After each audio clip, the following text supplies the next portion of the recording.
Ya estamos de regreso en No se diga más. Continuamos conversando con el director general de presupuestos, José Rijo Presbot, y nos quedaba una pregunta pendiente sobre... Dos preguntas pendientes. Porque ¿cuál es la diferencia? Correcto. Una de las diferencias que se marcó en el día de ayer por parte del presidente y el equipo económico es el manejo del presupuesto. Ningún gasto, de acuerdo a la ley orgánica de presupuesto, puede ejecutarse si no tiene lo que se llama la cuota de compromiso. Tú tienes que tener la apropiación de recursos para tú iniciar un proceso de licitación, de compra de lo que sea, ¿no? Entonces, en el gobierno anterior, en los gobiernos anteriores, se creó una costumbre de ejecutar gastos sin tener apropiación. Y eso fue creciendo de una manera, inició en el año 2012 con 9.000 millones de pesos y terminó en el año 2020 con 72.000 millones de pesos. ¿Y qué eran esos? Gastos ejecutados en un año sin el debido aprovisionamiento de recursos. Eso nosotros lo eliminamos. Lo que genera entonces cuentas por pagar. Para pagar. Entonces, esas cuentas por pagar eran cuentas ejecutadas de manera irregular en el año anterior. No se registraban como parte del déficit de ese año y se colocaban después como por debajo de la línea, como nosotros decimos, porque el presupuesto se divide por encima de la línea, que es ingreso, gasto, menos da déficit o superávit, y por debajo de la línea es fuentes de financiamiento, aplicaciones financieras, que es el pago del capital de la deuda, y el financiamiento neto. Y eso es lo que da el equilibrio. Entonces, ese pago de aplicaciones financieras por debajo de la línea era lo que permitía todos actos de corrupción, donde inclusive algunos dicen, tú no sabes la lucha que yo cogía para cobrar eso en deuda pública. ¿No? Una persona que tenía una compañía que nunca transó en el portal de compra. Una compañía que nunca pasó por el portal de compra. Es decir, nunca licitó. Sin embargo, el año pasado, en el 2020, bueno, el año ya del 2020, sí, le pagaron 2.400 millones de pesos antes del 14 de agosto. ¿No? ¿Qué tal? Sin pasar por el debido proceso de Contraloría. Nada de eso ya, eso se cumple. Esa es la gran diferencia. Ahora, todo gasto tiene su certificación de apropiación y tiene que hacerse conforme al sistema. Contraloría no te autoriza nada si ese contrato no está debidamente certificado. Tuvimos que hacer una ley especial para los proyectos de inversión que fue aprobada en mayo, porque los contratos que encontramos, todos estaban distorsionados, algunos de 8, 10 años, 400 escuelas paralizadas, gente que le dieron los avances, no tenían los terrenos, pero estamos hablando de avances en el 2013.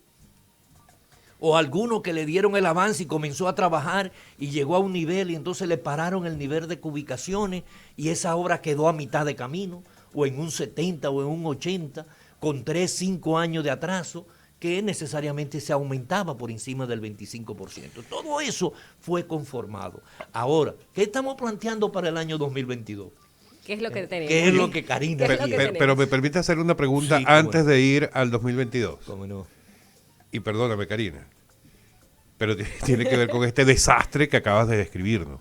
O sea, todo lo que indica, escuchándolo usted y escuchando a otros funcionarios, se manejaba, todo era desastroso el manejo que había, por lo menos en la administración anterior, si tomamos en cuenta lo que nos comenta. O sea, cómo se hacían los gastos, el tema de esto de la falta de apropiaciones presupuestarias, o sea, todo eso, ¿verdad? Todo ese desorden.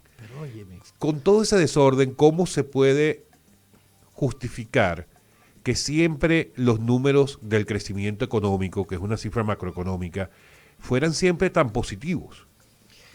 No importábamos inflación. La inflación en los Estados Unidos era el 1, menos 1%.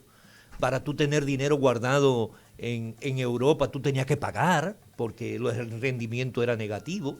Había mucho dinero, había facilidad de conseguir ese dinero prestado y el endeudamiento justificaba el 40% del crecimiento.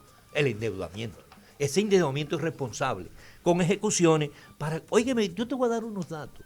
Nosotros atacamos mucho por todos estos años la disminución de cuenta por pagar. En el año 2017, el presidente Danilo Medina hizo un decreto, el 1517, y yo decía, ¿para qué un decreto? Si la ley establece eso, es decir, un decreto para que se cumpliera el mandato de la ley. Y ese decreto indicaba que no se podía hacer si no había certificación de apropiación. Por lo tanto, a partir del 2017 eso debió haberse cerrado.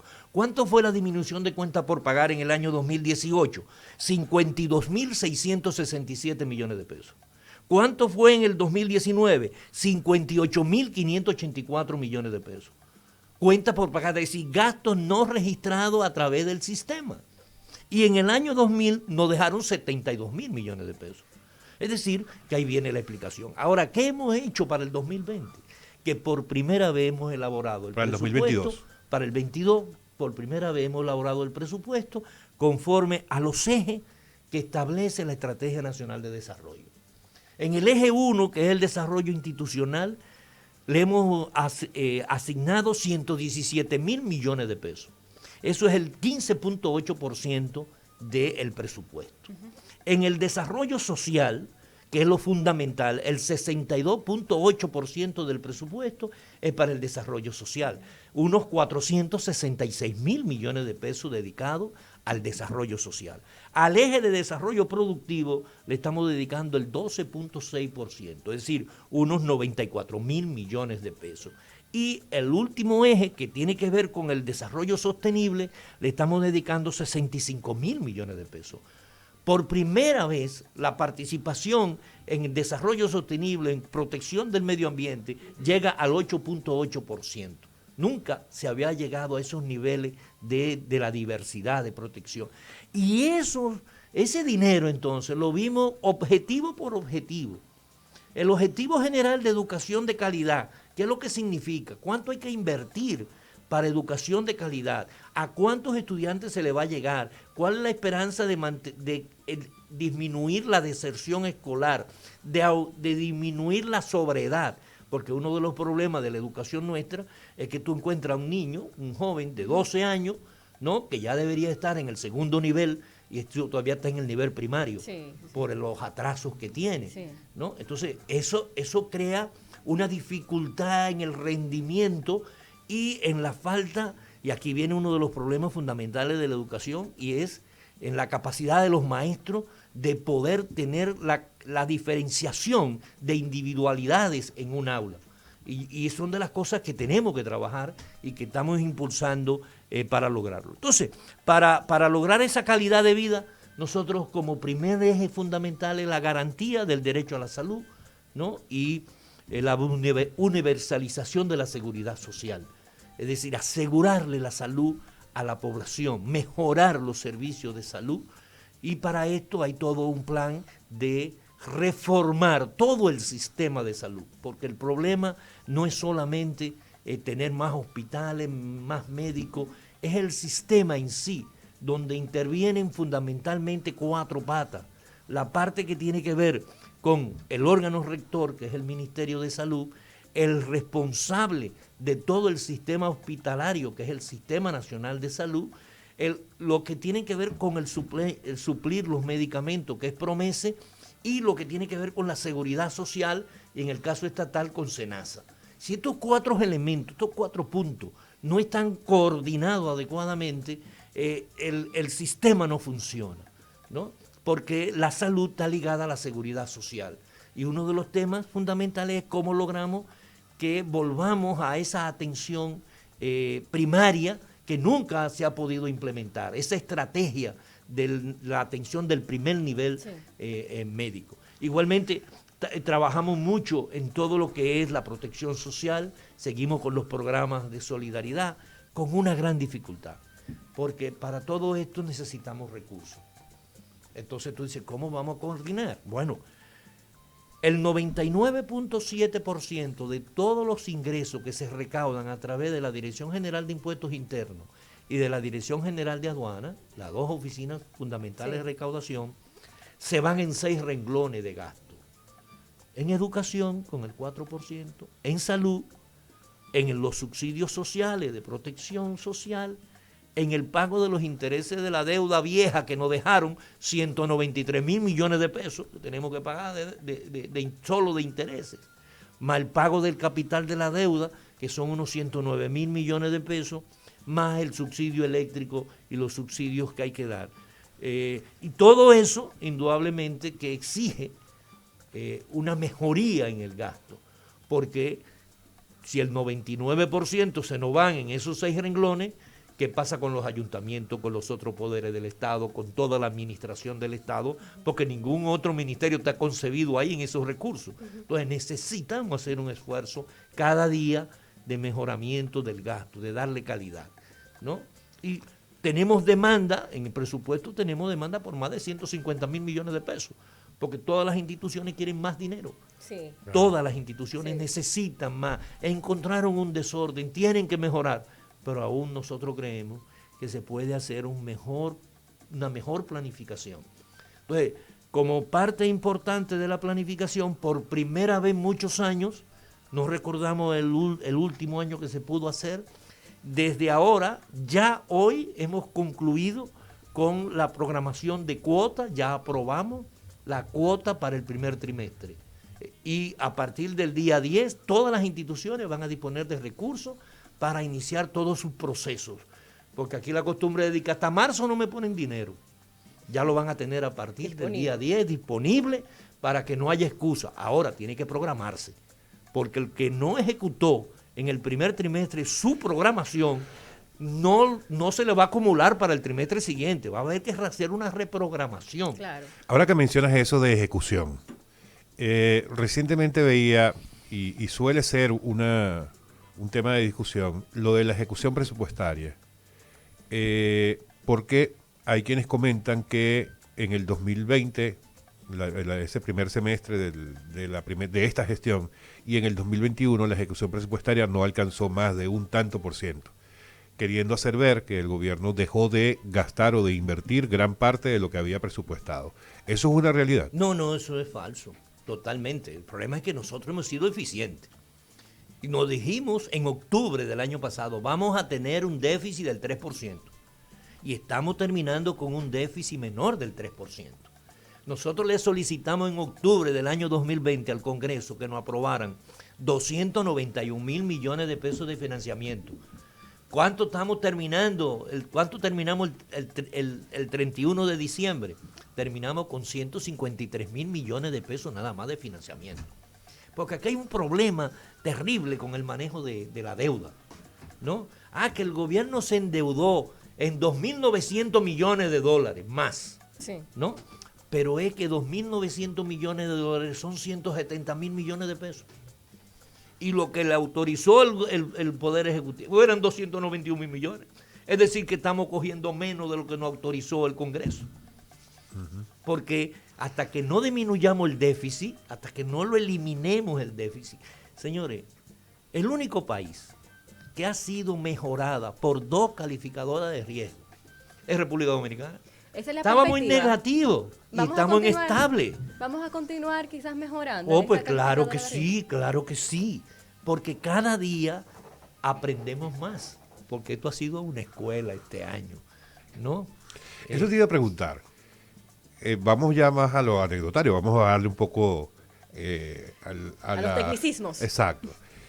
Lo que consiguieron es lo que habían pensado. Por ejemplo, yo recuerdo claramente que ustedes en campaña, y usted particularmente hablaba de una cifra que, si mal no recuerdo, estaba alrededor de los 32.000 millones de pesos que se gastaban en dispendio y corrupción. Lo recuerdo clarito. No recuerdo si era esa la cifra. Mucho más. Pero, lo que consiguieron es lo que ustedes pensaban, o se llevaron una sorpresa mayor. Cuéntenos eso. Mira, yo que estuve tantos años dándole seguimiento a la ejecución del presupuesto, jamás pensé que iba a encontrar lo que yo encontré. Jamás. Jamás pensé que no íbamos a enfrentar a lo que hemos tenido que enfrentarnos en medio de una pandemia. Porque si hubiéramos estado en tiempos de crecimiento normal, sin problema,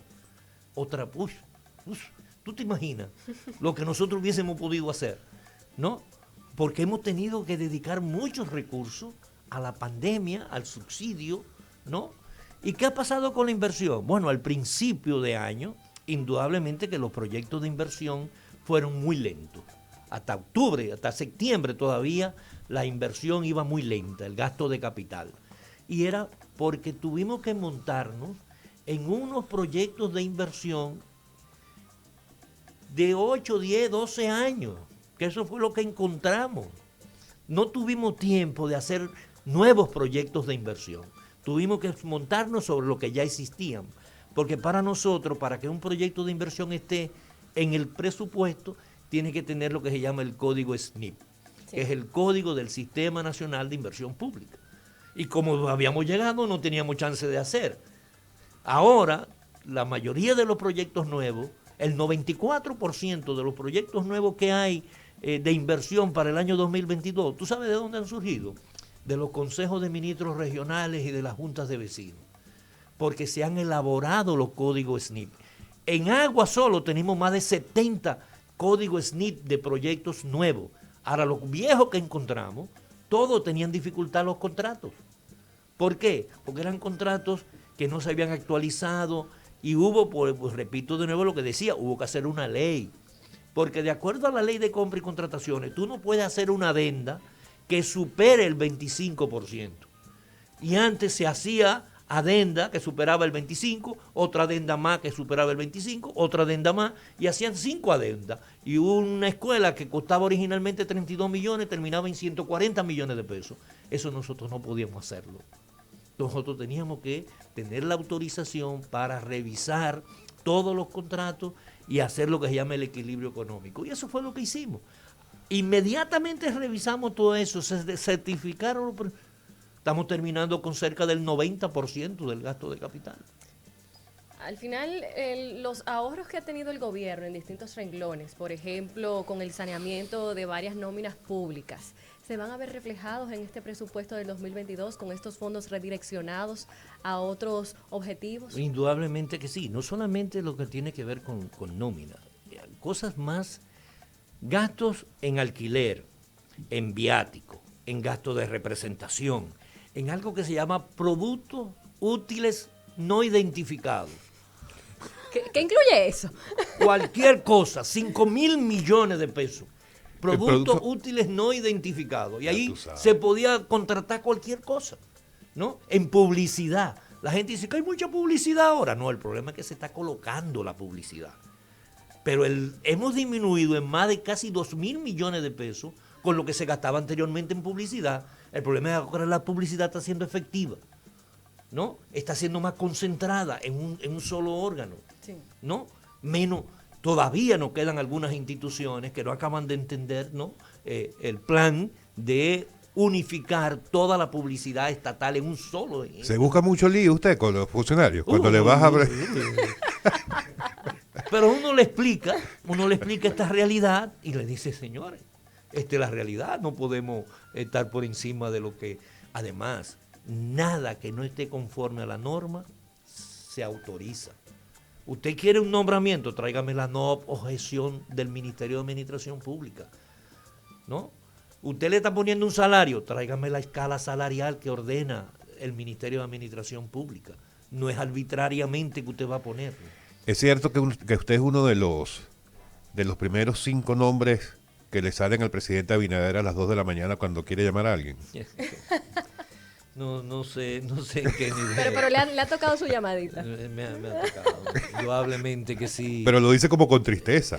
No, al contrario, porque es que, mira, si hay algo que he aprendido con el presidente, tú sabes que la gente va a las instituciones y entonces la gente va allá y me dice, no, porque el presidente, y yo le hago un cuento, le digo, miren, cuando yo le dije al presidente, yo le dije que era con una sola condición, que nadie fuera a decirme que el presidente lo mandó.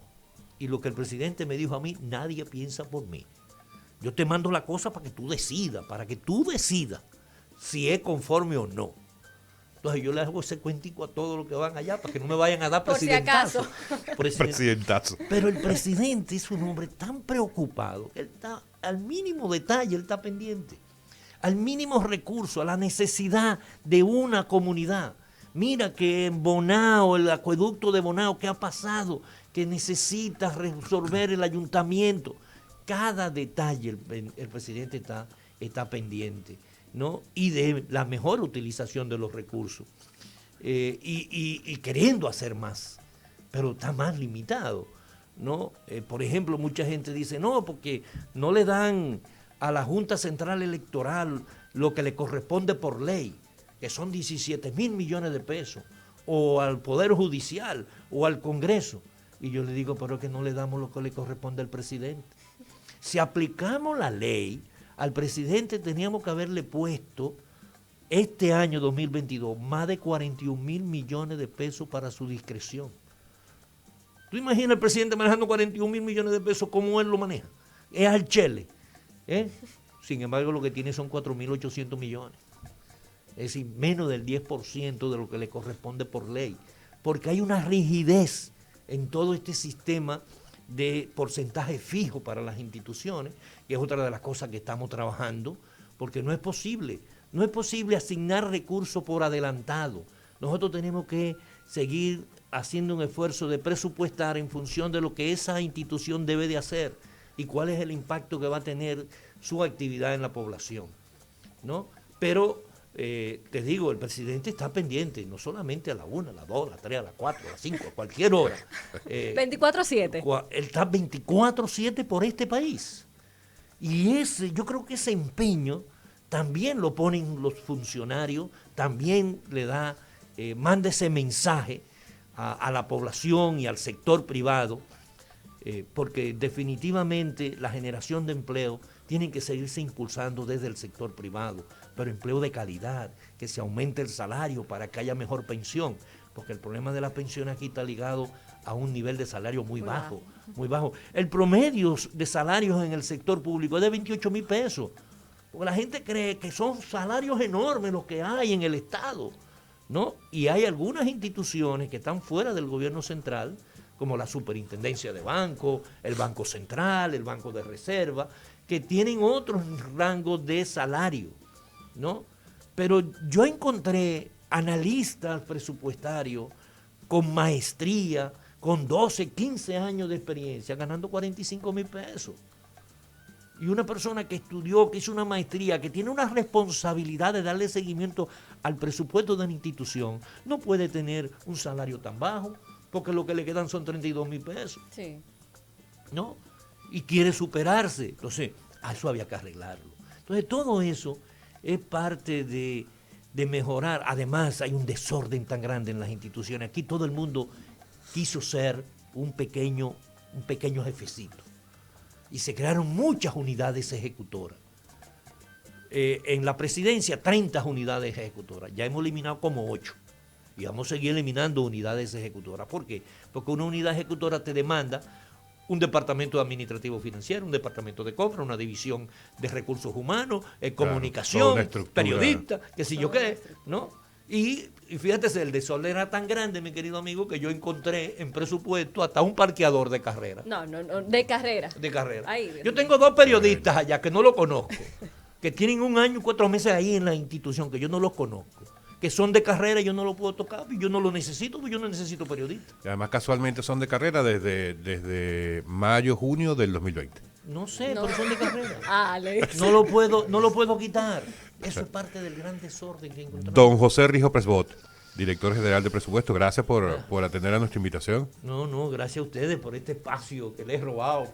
No, nosotros contentísimos. Me han dado oportunidad. Bienvenido cada vez que Muchas quiera. gracias. Que la próxima hablemos un poco menos de números, ¿verdad? Más relajados, pero siempre dentro del presupuesto, por supuesto, para no... Es que los números son la calidad de vida de la gente. ¿Cuántas personas van a beneficiarse este año con un buen gobierno? Muy bien, Se diga muchísimas más. gracias. Amigos, nos hablamos mañana. Bye, No se bye. diga más.